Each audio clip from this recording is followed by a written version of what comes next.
नमस्कार, मी पंजाब डेक हवामान अभ्यासक मुक्काम पोस्ट गुगळी धामणगाव तालुका शिरूर जिल्हा परभणी.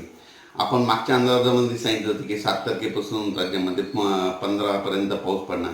पण परत शेतकऱ्यासाठी अंदाज देत आहे, कारण की राज्यामध्ये आज आहे परत एक अंदाज सांगत आहे, कारण की सतर्क राहण्यासाठी. कारण की या आता इथून पुढे जे अवकाळी पाऊस येणार आहे त्याच्यामध्ये विजेचं प्रमाण जास्त असणार आहे, म्हणून खास करून परत एकदा अंदाज सतर्क राहण्यासाठी देत आहे.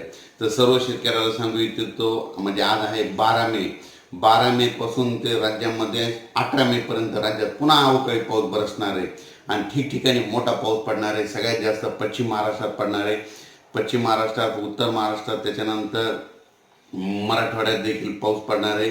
पूर्व विदर्भ आणि पश्चिम विदर्भात थोडाफार कमी पडणार आहे, पण ह्या 3 विभागामध्ये जास्त पाऊस पडणार आहे, म्हणून खास करून आनंदाची बातमी.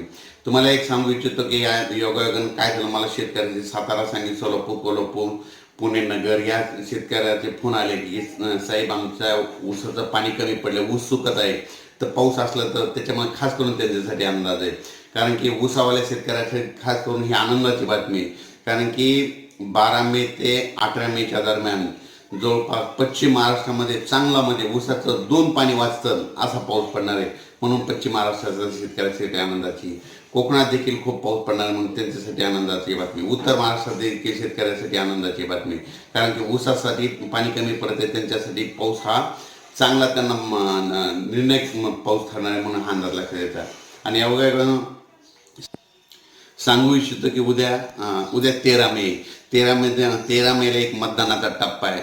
तर उद्या 13 मेला मतदानाच्या दिवशी ज्या टप्प्यात मतदान आहे त्या भागात देखील चांगला पाऊस पडणार आहे, म्हणून हा अंदाज लक्षात येतो. विजेच्या कडकडासह पाऊस पडणार आहे, वारं राहणार आहे, विजा राहणार आहे, पाऊस पडणार आहे, म्हणून हा अंदाज लक्षात यायचा. परत राज्यात